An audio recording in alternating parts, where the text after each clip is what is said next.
తిరుపతి జిల్లా వెంకటగిరి ఎంపీడీఓ కార్యాలయంలో ఎమ్మెల్యే కురుగొండ్ల రామకృష్ణ ప్రభుత్వ అధికారుల పనితీరుపై సమీక్ష సమావేశం నిర్వహించారు. ఈ సమావేశంలో రామకృష్ణ మీడియాతో మాట్లాడుతూ ముఖ్యమంత్రి చంద్రబాబు నాయుడు ఎంతో దూరదృష్టితో ఆంధ్రప్రదేశ్ రాష్ట్రాన్ని దేశంలోనే అగ్రగామి రాష్ట్రంగా తీర్చిదిద్దేందుకు స్వర్ణాంధ్ర విజన్ 2047 కార్యక్రమాన్ని ప్రారంభించారని, ఈ మహత్తర లక్ష్యాన్ని సాధించడంలో వెంకటగిరి నియోజకవర్గంలోనే కాకుండా రాష్ట్రం మొత్తం ప్రభుత్వ అధికారులు కీలక పాత్ర పోషించాలని వారిని కోరారు. ఇటీవల నేను అన్ని ప్రభుత్వ శాఖల పనితీరును కేపీఐ సమాచారం ద్వారా సమగ్రంగా పరిశీలించానని, కొన్ని శాఖలు మాత్రం మంచి ఫలితాలు సాధించాయని వారికి అభినందనలు తెలిపారు. కొంతమంది ప్రభుత్వ శాఖ అధికారులు ప్రజా సమస్యలపై నిర్లక్ష్యం చేస్తున్నారని, వారిపై త్వరలోనే కఠిన చర్యలు తీసుకుంటామని సభాముఖంగా అధికారులను హెచ్చరించారు.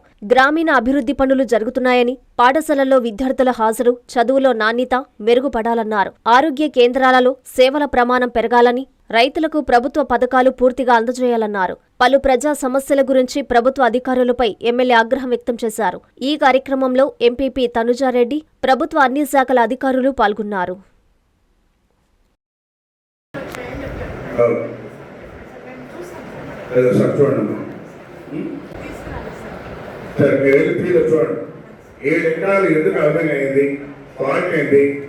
చెప్తే నేను మినిస్టర్తో మాట్లాడి వాళ్ళకి ఏదైనా కాంపన్సేషన్ ఇచ్చేలాగా ఏర్పాటు చేస్తాం. 7 ఎకరాలు పెట్టాడు, పెట్టుబడి పెట్టాడు, అతని పరిస్థితి ఎప్పుడు కోరుకోవాలా? మన రాష్ట్రం పరిస్థితి కూడా తెలుసు మీకు. అప్పుల్లో ఉన్నా కానీ మన ముఖ్యమంత్రి ధైర్యంగా అన్నిట్లోనూ అన్ని రాష్ట్రాల్లోనూ మన ముందుడాలనే కాన్సెప్ట్తో ప్రతి ఒక్కటి చేస్తా ఉన్నాం. ఈ రోజే మరి పెన్షన్ కూడా ఒక రోజు ముందే, ఎందుకంటే రేపు సెలవు వస్తుంది కాబట్టి ఈ రోజే పెన్షన్లు ఇచ్చాం. ఒక నెలకి 2,800 కోట్లు ప్రతి నెల అవాతాతలకు కానీ విడోస్ కానీ అందరికి కూడా ఒంటరి మహిళలకు కానీ పెన్షన్లు ఇస్తా ఉన్నాం. ఒక సంవత్సరానికి 33,600 కోట్లు ఖర్చు అవుతాం. గతంలో ఎప్పుడు ఇస్తారో తెలియదు అనేది కూడా ఒక డేట్ లేదు కదా.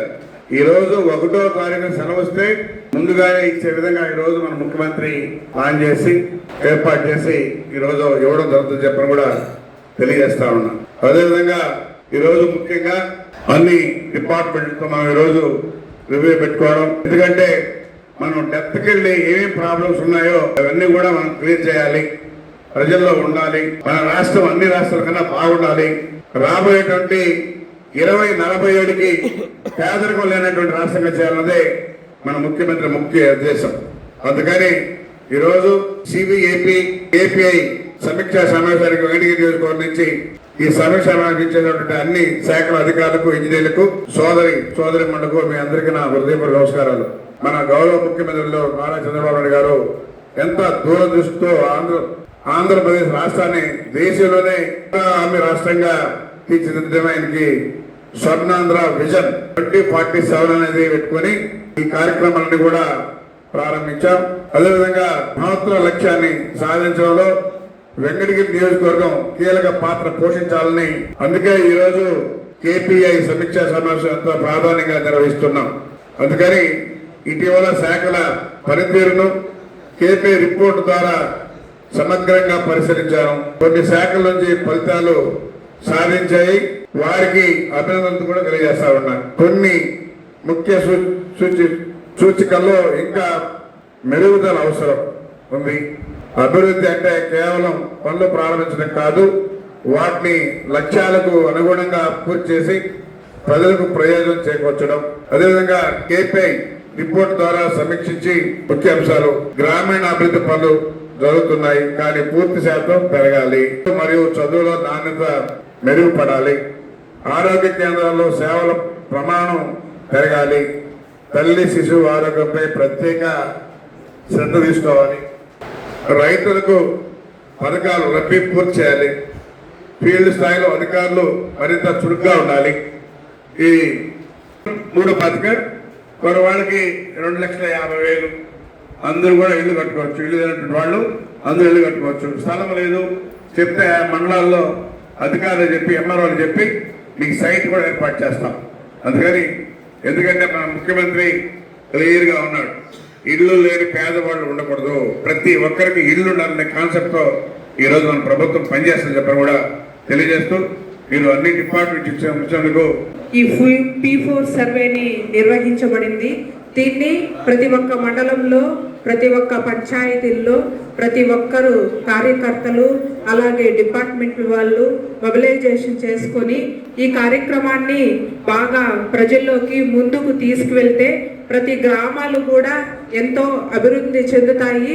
అలాగే పరిశుభ్రంగా, అలాగే ప్రతి కుటుంబం కూడా పేదరికం నుంచి బయటపడేదానికి ఇది మన ప్రభుత్వం, మన గౌరవ సీఎం చంద్రబాబు నాయుడు గారు ఎంతో మంచి ఉద్దేశంతో ఈ కార్యక్రమాన్ని చేపట్టారు.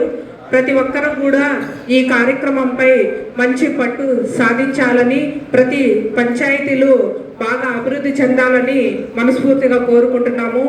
అలాగే ఈ P4 సర్వే కార్యక్రమానికి ఒక టీం అనేది ఏర్పాటు చేయడం జరిగింది. ప్రతి మండలంలోనూ ఆ టీం వాళ్ళు కూడా మంచిగా సర్వే చేస్తూ ప్రతిరోజు అప్డేట్ చేస్తూ ప్రతి కార్యక్రమాన్ని ముందుకు తీసుకువెళ్తూ వాళ్ళ వంతు కృషిని బాగా అందిస్తున్నారు. అలాగే ప్రతి ఒక్కరు కూడా దీన్ని ముందుకు తీసుకెళ్లాలని మన పంచాయతీలు, అలాగే మన గ్రామాలు, అలాగే మన దేశం, మన రాష్ట్రము మంచిగా అభివృద్ధి చెందాలని నేను మనస్ఫూర్తిగా కోరుకుంటున్నాను. ఇది చాలా గొప్ప అవకాశము. ప్రతి ఒక్కరు కూడా ఉపయోగించుకోవాలి, ప్రజలు కూడా ఉపయోగించుకోమని చెప్పాలి. శ్రీ తల్పగిరి రంగనాథ స్వామి దేవస్థానం, రంగనాయకులపేట, నెల్లూరు. బ్రహ్మోత్సవ ఆహ్వానము ఫిబ్రవరి 26వ తేదీ నుండి మార్చి 8వ తేదీ వరకు. ఫిబ్రవరి 26వ తేదీ సాయంత్రం 5:30 అంకురార్పణ, మార్చి 2వ తేదీ రాత్రి 9 గంటలకు హనుమంత సేవ, 3వ తేదీ రాత్రి 10 గంటలకు బంగారు గరుడ సేవ, 4వ తేదీ సాయంత్రం 7 గంటలకు కళ్యాణోత్సవం, 5వ తేదీ ఉదయం 8:30 రథోత్సవం తిరుత్తేరు, 6వ తేదీ సాయంత్రం 6:30 తెప్పోత్సవం జరుగును. కావున భక్తులెల్లరూ విచ్చేసి శ్రీ స్వామివారిని దర్శించి తరించగలరని కోరుచున్నాము. దేవస్థానం అభివృద్ధికి సహాయ సహకారాలు అందిస్తున్న రాష్ట్ర పురపాలక శాఖ మంత్రివర్యులు గౌరవనీయులు శ్రీ పొంగూరు నారాయణ గారికి, రాష్ట్ర దేవాదాయ శాఖ మంత్రివర్యులు గౌరవనీయులు శ్రీ ఆనం రామనారాయణ రెడ్డి గారికి, లోక్సభ సభ్యులు గౌరవనీయులు శ్రీ వేమిరెడ్డి ప్రభాకర్ రెడ్డి గారికి కృతజ్ఞతలు. ఇట్లు ఆళ్ల శ్రీనివాసరెడ్డి, కార్యనిర్వహణ అధికారి.